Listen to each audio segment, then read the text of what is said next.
Amigos e amigas, vamos a mais um momento da nossa liturgia da palavra. É um momento de fé, de introspecção, de meditação. Vamos deixar Deus nos falar.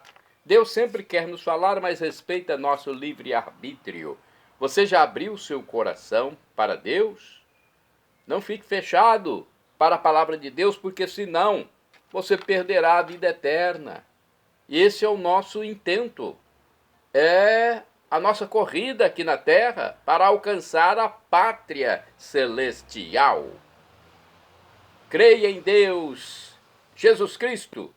Jesus Cristo é nosso Deus. Creia nele como Deus, o Deus do amor infinito que morreu na cruz por nós. Venceu a morte, ascendeu ao céu e está à direita do Pai eterno como nosso sumo sacerdote, como nosso mediador celestial, como nosso irmão primogênito, primeiro que ressuscitou e subiu ao céu.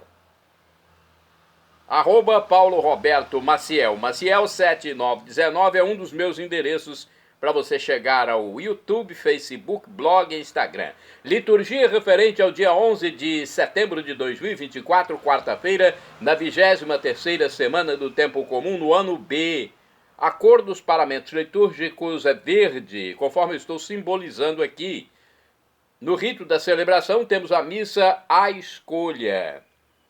Eu quero dizer a vocês que eu sou repórter, noticiarista, locutor, radialista, leitor e animador litúrgico da Igreja Católica e faço esses vídeos para colaborar com meus amigos presidentes de celebrações. Por isso, e para isso, eu pesquiso em sites fidedignos, como revista.arautos.org e novaalianca.com.br.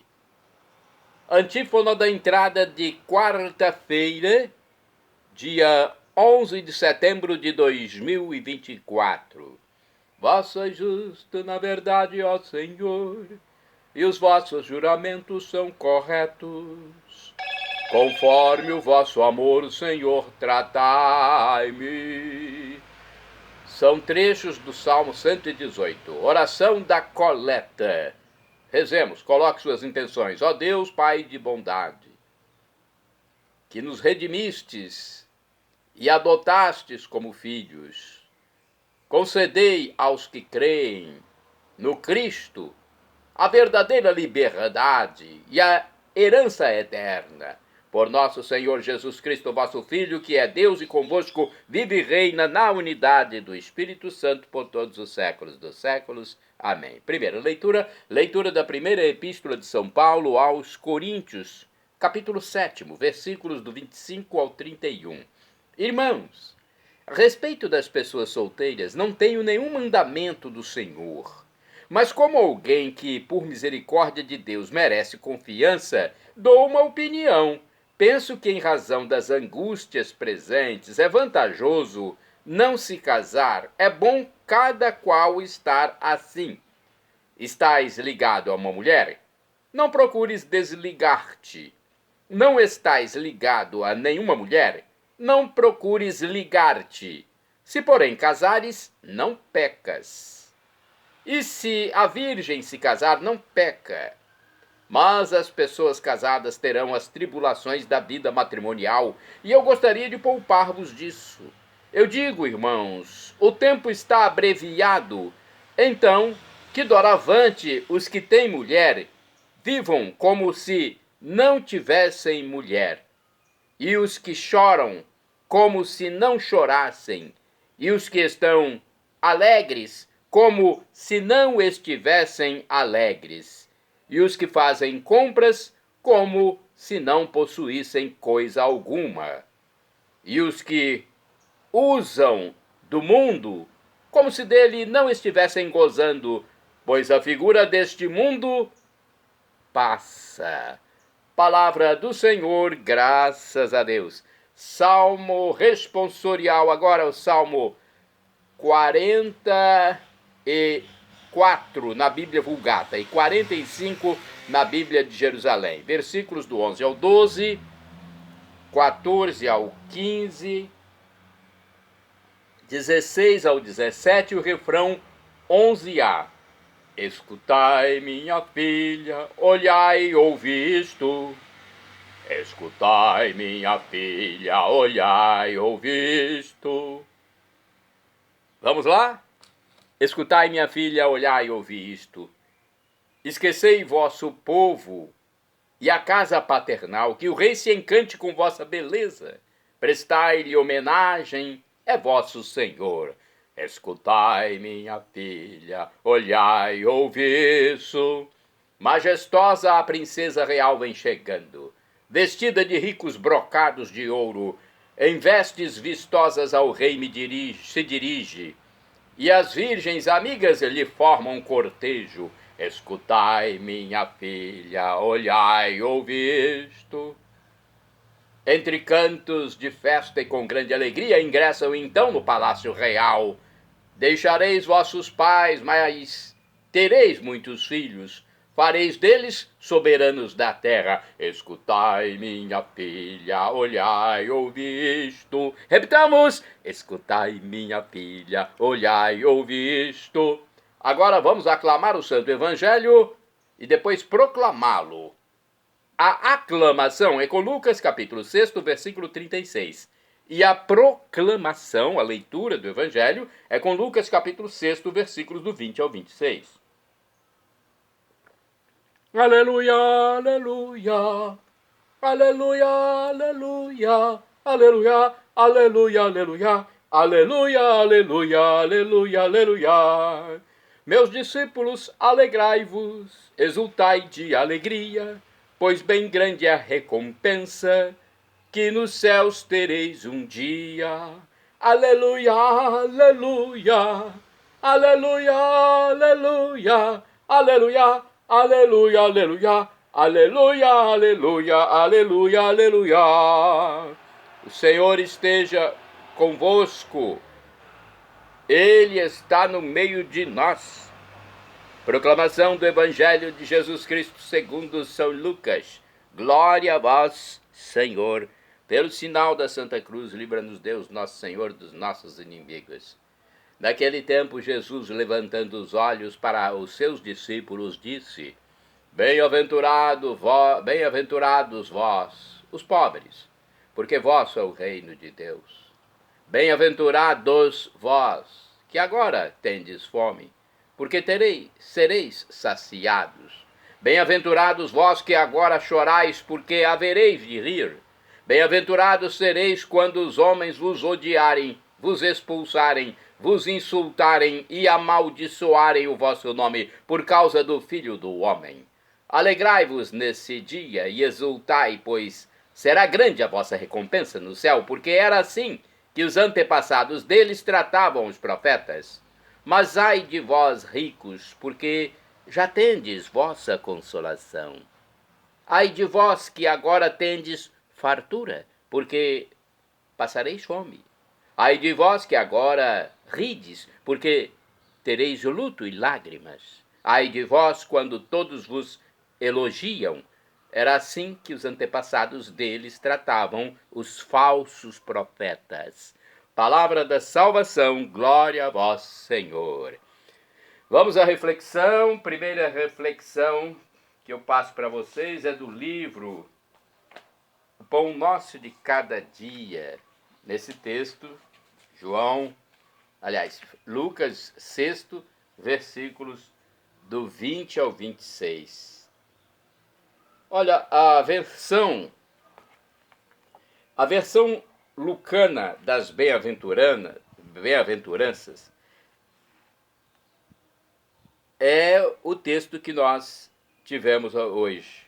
É o evangelho da boa notícia que Jesus dá aos pobres, aos quais e pelos quais ele anuncia a realização das promessas. É o juízo divino sobre a realidade humana. Revela o seu modo de avaliar a realidade. O oposto do nosso. Revela o seu modo de salvar-nos, tão diferente do que imaginamos. As bem-aventuranças são a carta magna do reino de Deus. Os versículos 27 a 38 as especificam e fundamentam. O centro de tudo é o versículo 36. A misericórdia, que, na verdade, é o centro do Evangelho. A misericórdia é a nova lei, código de vida e de ação para quem acolhe o reino. Da misericórdia brotam os frutos da vida e as manifestações da própria salvação, conforme os versículos de 39 a 49. Esse manifesto do reino é o que Jesus realizou ao longo de sua vida, que culminou na sua morte e ressurreição por nós. Por isso não devem ser lidas em chave moral, ou pior ainda, moralística, como se Jesus estivesse aí nos ensinando o que deve ser feito. As bem-aventuranças são justamente o contrário, ensinam o que Deus faz e como age na história humana. Plasticamente, poderíamos dizer que, descendo do monte, Moisés ensinou o que o homem deve fazer, enquanto na descida para a planície Jesus revela o que Deus faz pelo homem. Lucas, em sua versão, atualiza essa revelação para a sua comunidade e faz dela o fundamento do novo povo, um povo que ouve. Mas o que é que Deus faz no mundo?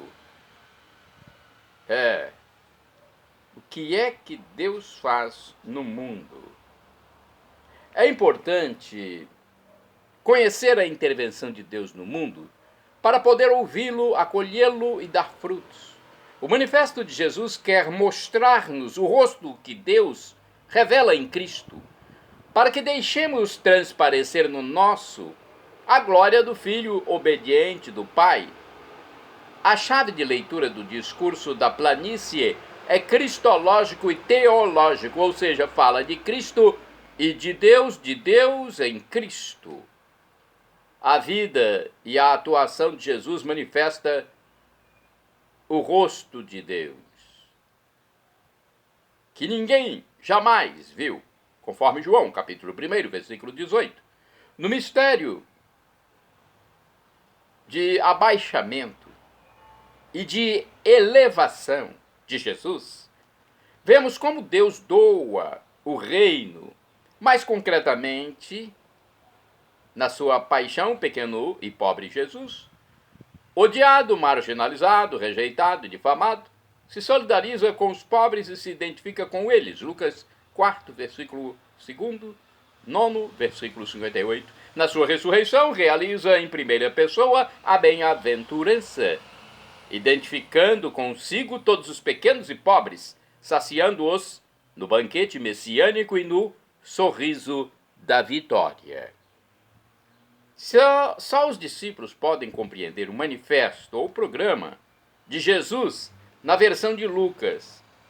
Jesus não fala de um genérico e distante eles, conforme Mateus, mas dirige-se a um vós eclesial, muito próximo e concreto. Este vós é formado por aqueles pequenos, aos quais é revelado, no Espírito Santo, o mistério de conhecimento e amor que circula entre o Pai e o Filho, conforme Lucas, capítulo 10, versículos 21 e seguintes. O discurso é dirigido àqueles que, tendo descoberto o tesouro do reino, estão dispostos a deixar tudo e comprar o campo em que a semente do reino pode frutificar até 100 por 1. Historicamente, os pobres de Jesus são os pobres concretíssimos, à vista dos quais se enchia de compaixão e dos quais aliviou as misérias. Confira em Lucas 7, de 11 a 17, os versículos, ou então de 21 a 23, também Lucas 9, versículos do 10 ao 17. Os pobres históricos, interlocutores primeiros de Jesus, tornam-se em Lucas os discípulos, personificados naquele misterioso Teófilo, para o qual ele escreve a sua obra, para que ele conheça e ame o Senhor, como é seu desejo. Discípulos hoje somos nós. Teófilo, destinatário do terceiro evangelho de Lucas, capítulo 1, versículo 1, onde está a emissão do destino. Hoje somos nós que, na escuta da palavra e na obediência da fé, somos feitos contemporâneos de Jesus, metidos no coração de Deus. Olha que bonita reflexão, né? Ainda que às vezes pareça meio filosófica. Vamos a outra reflexão do livro Dia a Dia com o Evangelho. Jesus oferece aos discípulos um panorama do reino de Deus que ele está implantando. As bem-aventuranças e as mal-aventuranças são realidades que vão se verificar já no tempo desta vida, ao longo desta passagem. Os pobres são pessoas que sofrem privações graves. No setor econômico, os que têm fome. No plano objetivo, no plano, melhor dizendo, afetivo, os que choram. No plano social, os que são odiados e rejeitados pela sociedade injusta que recusa o projeto de Jesus. Ao lado das bem-aventuranças, Lucas apresenta as mal-aventuranças. Não se trata de condições sociais ou destinos humanos diferentes. O reino de Deus é um divisor de águas. De um lado, encontram-se os que aceitam Jesus e a prática do amor. Do outro, os que rejeitam Jesus e sua proposta de vida e liberdade para todos. Cada um arca com as consequências da própria escolha. Vamos a uma reflexão agora do livro Palavra e Vida,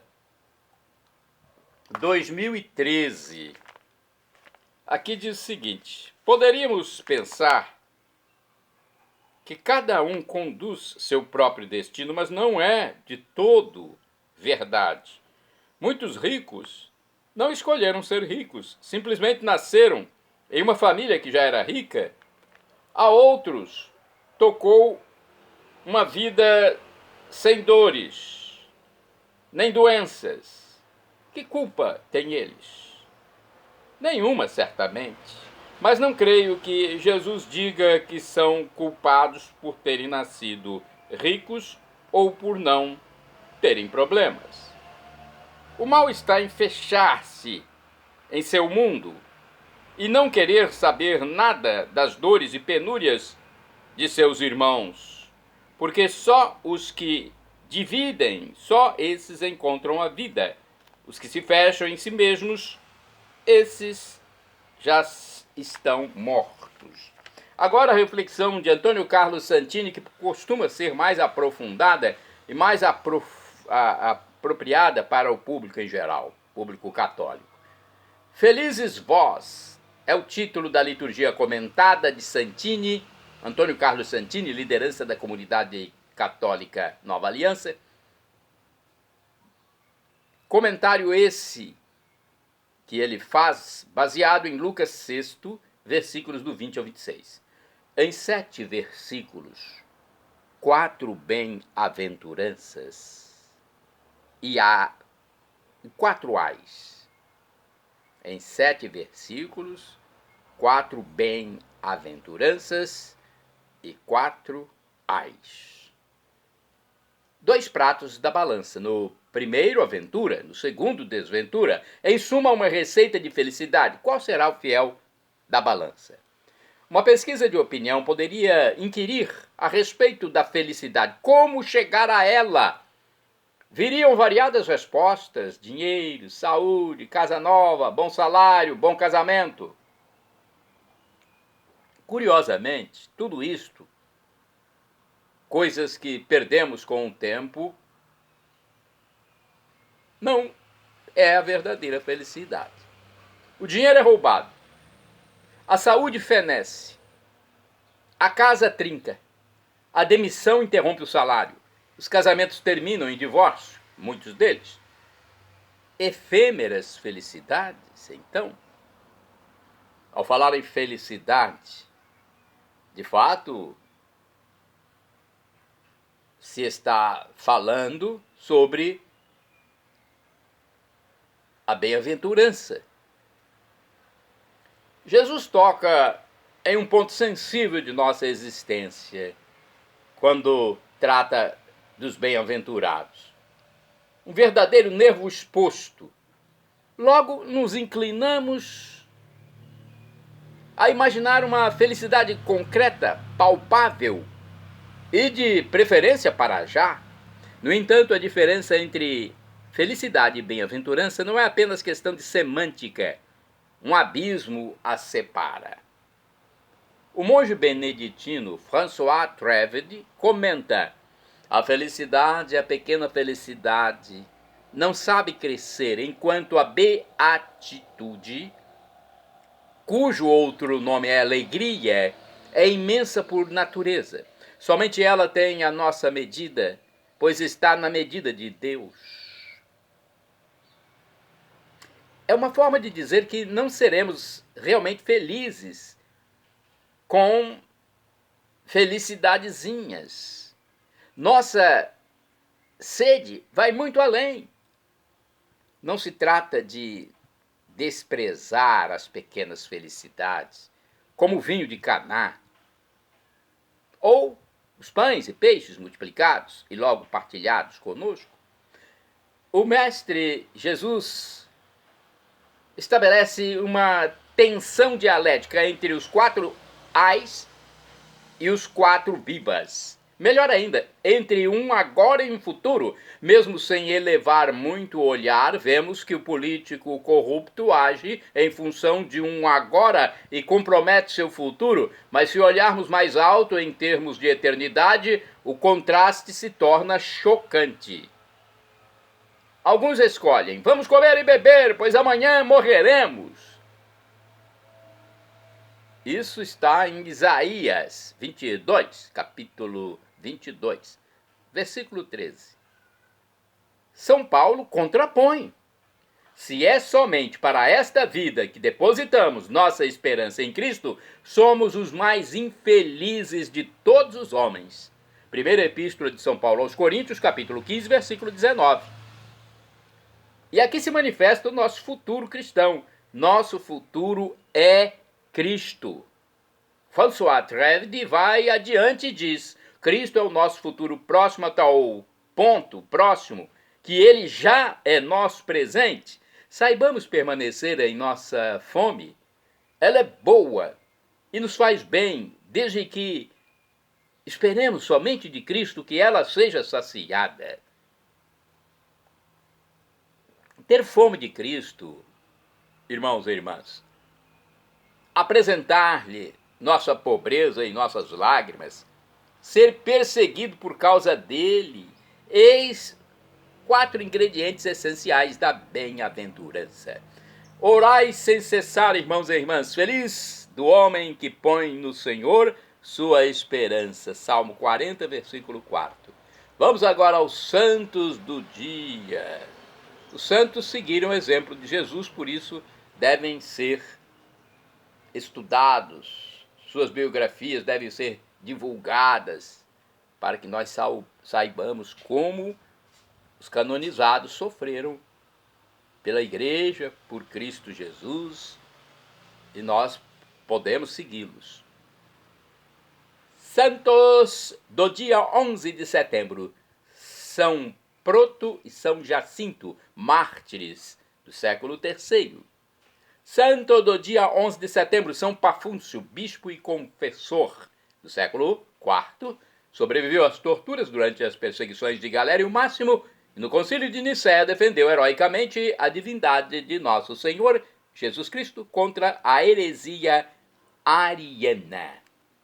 Conforme o Facebook Santo do Dia, o santo confessor São Pafúncios era um egípcio que, após passar vários anos no deserto sob a direção do grande Santo Antônio, foi feito bispo de Tebaide. Ele era um dos confessores que, durante a perseguição do imperador Maximus, teve o seu olho direito arrancado, ficou paralítico de uma das pernas e depois enviado para trabalhar nas minas. Por milagre, não morreu nas minas. E com a morte de Maximus, o imperador Constantino restaurou a paz com a igreja.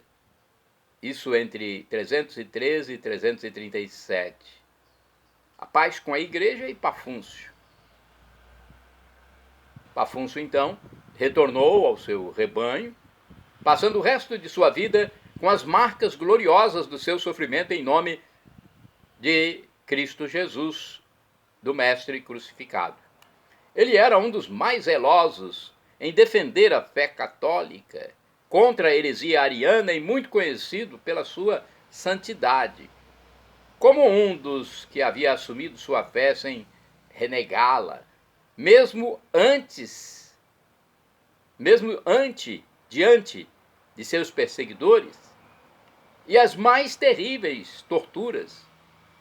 Ele era uma figura respeitada no primeiro concílio geral da igreja, reunido em Nicéia em 325. Pafúncio foi um homem que tinha observado a estrita continência durante toda a vida e é dito como tendo se distinguido entre os membros do conselho pela oposição ao celibato do clero. Ele dizia que bastava seguir a antiga tradição da igreja que proibia o casamento somente após a ordenação. Desde o dia de hoje, até o dia de hoje, melhor dizendo, é a lei da Igreja Oriental, onde os católicos ou ortodoxos que são casados podem ser ordenados e continuarem a viver com suas esposas. São Pafúncio é às vezes chamado de o Grande, para distingui-lo de outros santos com o mesmo nome. São Pafúncio, que teve o privilégio de enterrar Santo Onofre, foi ele que contou sua história. Ele teria falecido em torno de 350 depois de Cristo. Santo do dia 11 de setembro, São Paciente, bispo, faleceu em 480. Na diocese de Lyon, na França, empenhou-se a fundo no apostolado de conversão dos hereges e de assistência aos necessitados. Santo do dia 11 de setembro, São Daniel, faleceu em 584. Também era chamado de São Deinho Vim, Daniel Vim ou Deinho Vim. Foi bispo e abade em Bangor, país de Gales. Santo do dia 11 de setembro, Santo Elias Espeliota, abade. Faleceu em 960. Partiu como peregrino para Roma, onde tomou o hábito de São Basílio e levou vida de penitente na gruta de Melicuca, na Itália. Santo do dia 11 de setembro, São João Gabriel Perbois, mártir, faleceu em 1840. Foi um sacerdote francês da Congregação das Missões, pregou o evangelho na China. João Gabriel Perbois foi encarcerado e torturado durante quase um ano e, por fim, estrangulado. Santo do dia 11 de setembro, Beato Pedro de Alcântara Villanueva, La Rayos. Foi um mártir, faleceu em 1936. Foi um religioso da Ordem de São João de Deus, assassinado em Barcelona durante a Guerra Civil Espanhola. Santo do dia 11 de setembro, Beato Boaventura de Barcelona, ou Miguel Gran, religioso, faleceu em 1648. Fundou vários conventos e casas de retiro da ordem franciscana no território romano. Tinha os dons do discernimento, dos espíritos e da contemplação. Shalom Adonai é uma expressão hebraica que significa a paz de Deus. É o que eu desejo para todos vocês, meus irmãos e irmãs.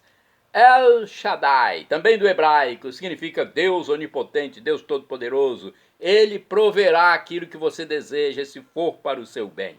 O professor e escritor de mais de 100 livros da Igreja Católica, Felipe Rinaldo Queiroz de Aquino, em seu canal no YouTube, onde responde às nossas dúvidas, diz que Deus pode nos dar uma dessas 3 respostas quando solicitamos algo: sim, não ou espere. A que for melhor, ele nos dará. Afinal de contas, é o nosso Pai. E é o nosso Pai por excelência, o Pai eterno, o divino Pai eterno, o Pai celestial. Como dizia Jesus, nosso papaizinho do céu. Pois é. Como diz São Paulo, nosso Pai das misericórdias. Então ele só quer o melhor para nós. Até que na terra nosso Pai físico nos dá um não, vez por outra, quando vê que é o melhor para o filho. E Deus sabe do que é ruim, aparentemente, para nós, tirar o bem. E a nossa caminhada aqui, efêmera, é rumo à pátria celestial. Esse mundo para nós nada vale, a não ser como um teste durante essa peregrinação.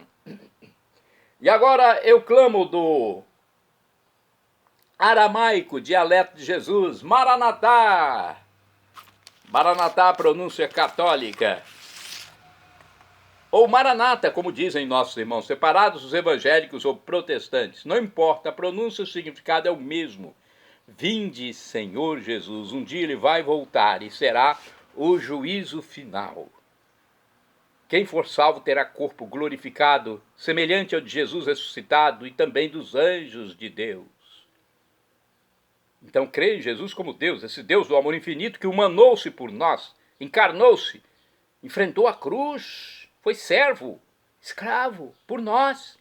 Morreu na cruz, mas não ficou só nisso.